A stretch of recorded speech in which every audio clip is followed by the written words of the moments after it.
Namaste viewers, welcome to another episode of the program where we discuss about the various aspects of new education policy 2020. Today, first of all, before starting this program on this eve of Teachers Day, I would like to give my warm wishes to all my fellow teachers who in this period of crisis also giving their services for the benefit of the students. In our previous discussions, we have explored the early childhood care, mainly the school education level and especially the early childhood care and education. And also we have discussed how this policy is going to minimize the child dropout rate and aim to bring it to 0% by 2030. In today's program, we will actually discuss all the 4 different stages of school education, that is the foundational, preparatory, middle and secondary stage of school education, so that you can get a clear idea how the school curriculum will actually look from now onward and why these changes are being recommended in the new education policy, and what these changes will actually do to our school education and how this is going to help the school students. We will discuss all those things in today's episode.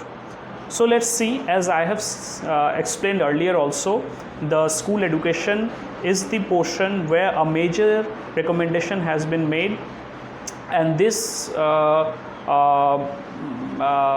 resulted into a complete change in the structure of school education. Now there will be 4 different stages. I have already mentioned them, that these are the foundational stage, first and second is the preparatory stage, third is the middle, and there will be the final stage of school education, which is secondary stage. So there is no higher secondary stage of education, it is actually merged with the secondary education.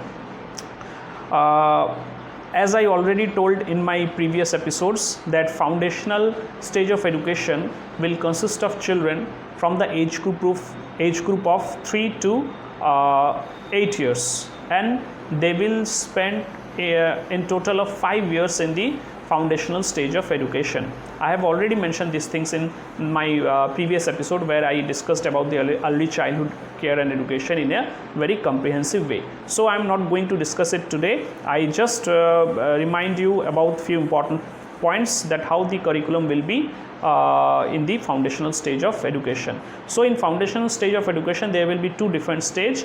One is the pre-nursery stage and another one is the school stage, that is class 1 and 2 for 2 years and pre-nursery stage for 3 years.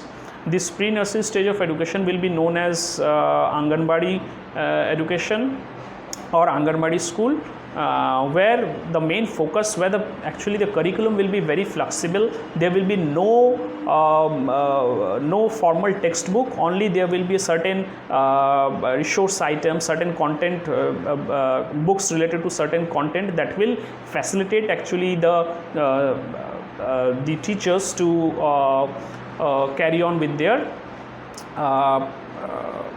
work. So in this stage of education, the curriculum will be very flexible.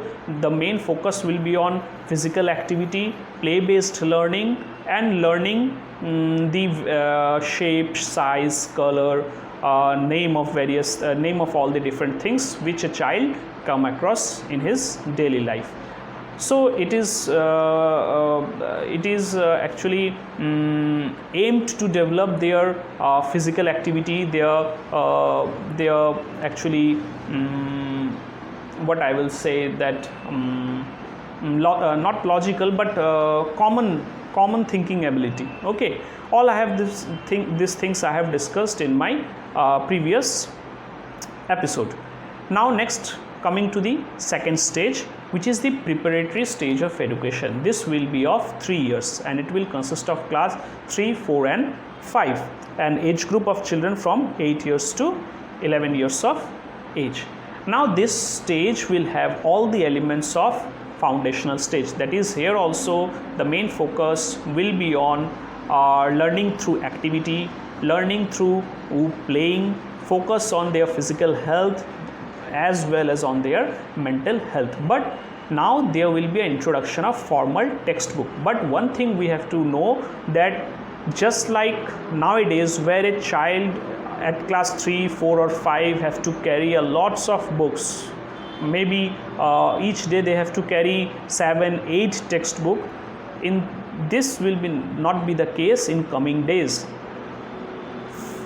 After this implementation of this policy from next academic session, or maybe after next academic session, child at the preparatory stage of education will carry a very minimal amount of textbook, and those textbook will not be based on certain subject. Like there will be no separate textbook for learning biology, learning chemistry, learning say stories, learning based on separate textbook for grammar, separate textbook for poetry.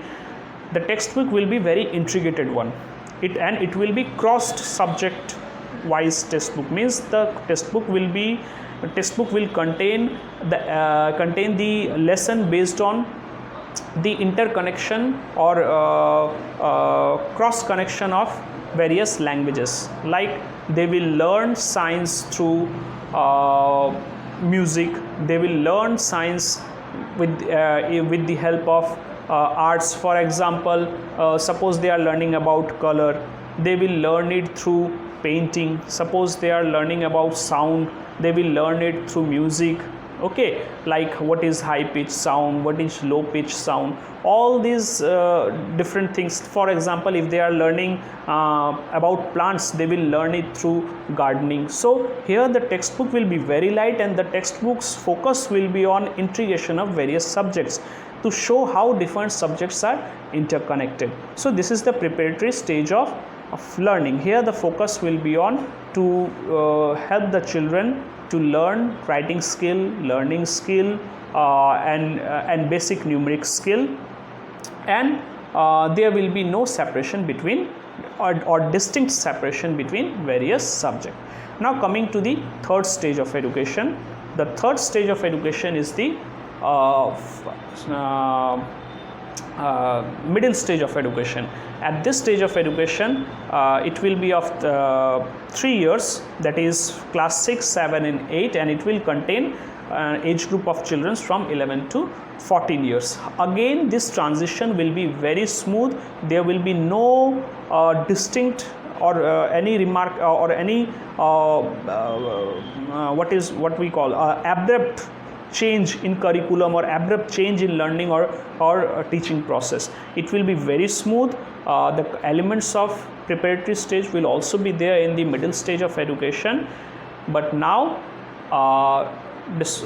teachers will be introduced to the children who are specialized in their subject. But here also the teacher will be oriented in such a way that if a teacher is specialized in mathematics, he will also know some basics and will also have the knowledge of science, will also have the knowledge of arts, will also have the knowledge of social science, so that along with giving the children the abstract concept and fundamental understanding of that particular subject, they can help the child to link the knowledge of that subject with the other subject. So here the learning will be very experimental in nature. The child will learn particular subjects from particular subject teacher, but in connection with other subjects. So now the textbook will contain subject belonging to a specific stream, but those stream will be, or those lessons and subjects will be highly related or highly correlated with the other subjects also. So cross learning across various subjects will be promoted at this stage of school curriculum. Now coming to the last stage of school curriculum, that will be the secondary stage of education. Now at secondary stage of education, it will consist of class children studying in class 9, 10, 11 and 12. That is age group of children from 14 to 18 years. Okay. Now at this stage of education, they will be introduced with the different stream of education like science, arts, commerce, vocation and skill based subject. But multidisciplinary approach will be promoted at this stage of education. The child will have the freedom to select the subjects according to their own will and interest. Earlier, what we used to learn in our school days, or what we have seen, that we have to take either science, and also in science we have to take a specific combination like PCM or PCB. In arts also, either you have to take these sets of subjects, say English, history and pol science, and other you cannot take. There may have been one or two subjects as an optional, but you do not have any independence in selecting your own subject. Like me, I was interested in both science and arts, especially fine arts like drawing and painting, but there was no such subject in my era, I will say, to choose art or painting as a subject. But now the children will have this freedom that if one is interested in physics and chemistry and maths and also interested in music, then he can take all these 4 subjects as his main subjects, and he will get a proper teaching and resource support from his school that will help that child or that student to facilitate all his learning. Now, one important thing is also mentioned, that now after completion of class 10, the child will have the freedom to leave the school education and select skill based learning. Like if a child after completing class 10 have interest in learning electrical, household electrical repairing work, then he can select that vocation as his subject in 11 and 12. There will be no need to learn any other subject. And after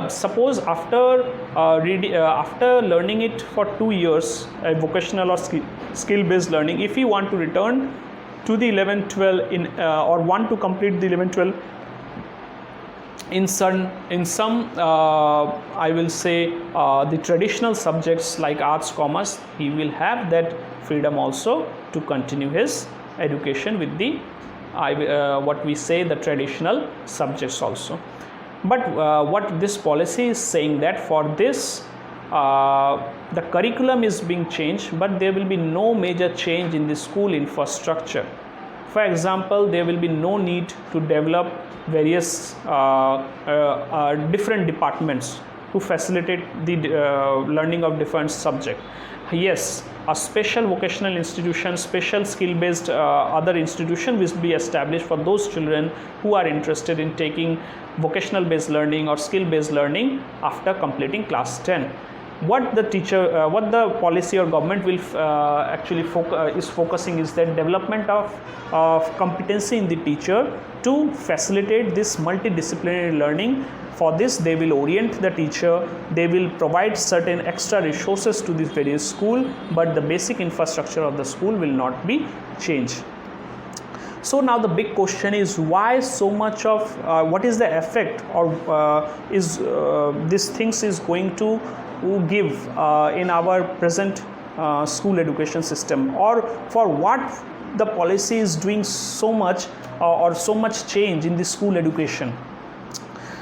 See, if a major changes are being done in certain area, then we have to understand then that previously there was certain flaws for which so big changes are actually being introduced. Now I am not here to count all those flaws which was there in a previous education system. You all also know those things from your own personal experience, since you also are the product of that old education or old school education system. I will just focus about what are the things this education system is going to achieve through this vast change in the school education level of learning. First thing is holistic development of a child. Earlier education policies were actually mainly aimed to make students, to teach them, actually they were focused to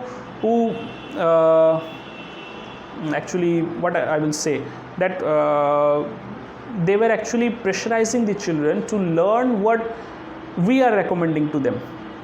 We developed a particular set of books, we develop a particular set of content, and we are giving the child that these are the things that you have to learn. But this education policy is actually focusing on how to learn. We are not this education policy is not focusing on what to learn, but this is focusing on how to learn. If a child is learning certain vocational skill, then how he will relate those skill with his life, with his career, that education policy is focusing on that particular area. So a holistic for a complete development of a child, it is very essential that the child must know what he is learning, how he is learning, and how he can continue, how he or she can continue this learning throughout his life, for his overall personality development, for development of his moral values, and his ability to know the inner self. Okay, this is actually the first thing which this education system is trying to bring in the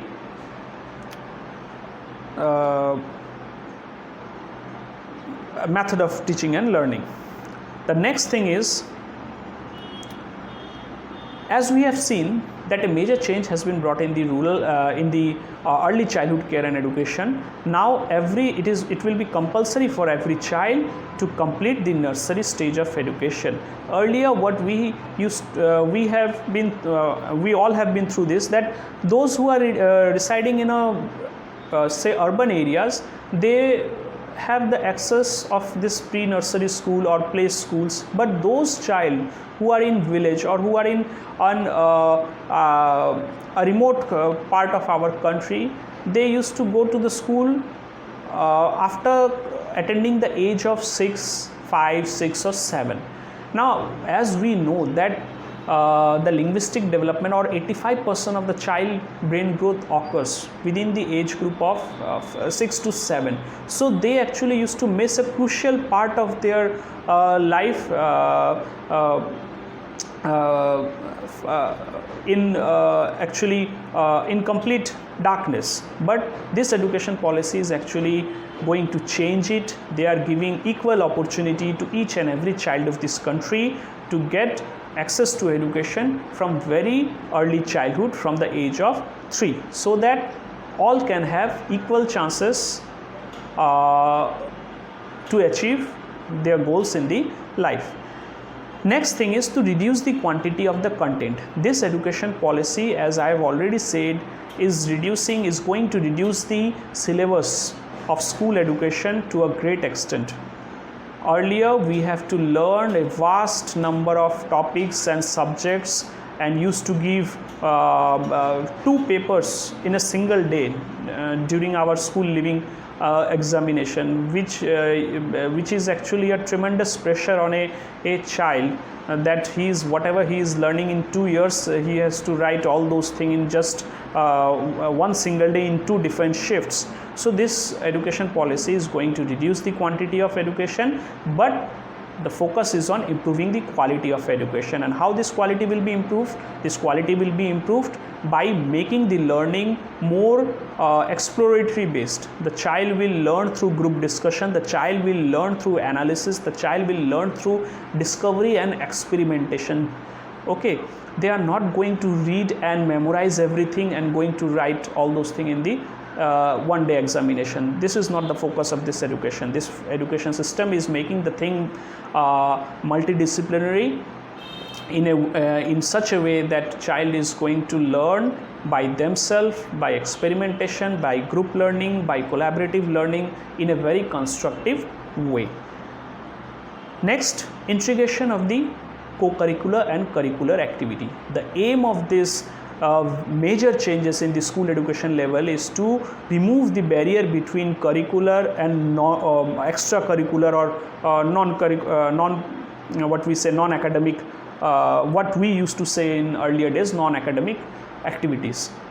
So all the major traditional subjects will be given and will be kept in the same level with the what I will say the other side of education, like art, music, sports, health.